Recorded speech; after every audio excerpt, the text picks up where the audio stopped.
Let's head back to the voicemail of Truth and Reason. Hey, you guys, this is about Deshaun Watson's failure in Cleveland. I think it really fell really because his availability. And coming off shoulder surgery last year, he was scared to put the ball into the outfield, and the shoulder injury affected his mental and his physical play. We all know that. And I wonder if it's done in Cleveland. I doubt it is, but he's rehabbing around the team a lot, so we'll see. But I just want to know what you guys think that did his shoulder injury play a factor in his play last year before he got hurt again. So let me know what you guys think of that. Go Browns, and you guys have a nice day.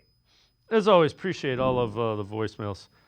Spencer, I'm sure it did, along with not playing for as long as he did.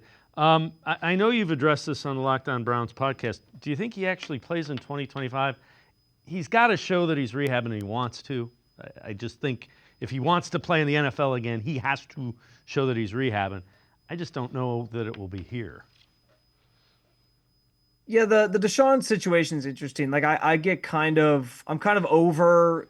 I think it's more of a national narrative that's been spun of, well, hey, the Browns have 5 quarterbacks, not 4 quarterbacks, and these people are trying to sort of make Deshaun Watson part of the equation. And I get it. Like he is here, he's on the team, he's going to rehab, and the timing, at least it sounds like, could be, at some point during the season he could be available.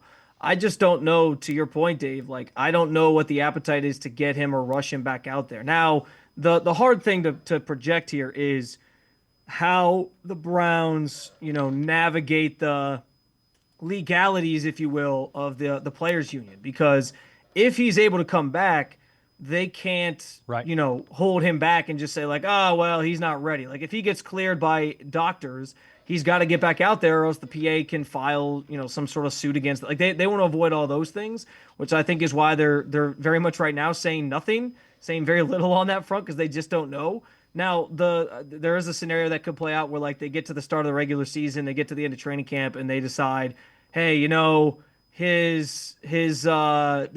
rehabbing or healing the way that we want. We're just going to place him on the IR from Jump Street, and then his season would obviously be over if he's placed on the IR before the season starts. So there's that route, and we'll see if that comes to fruition.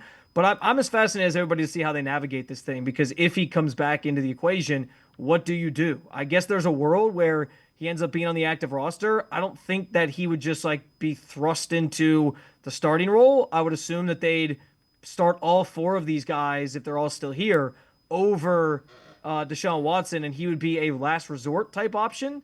I just don't think. And listen, here's the thing: like, is there a world where maybe he plays? Sure, because the last 2 years we've seen the Browns go through, a carousel of quarterbacks to get to the end of the regular season, and that could very well play out again. Who knows?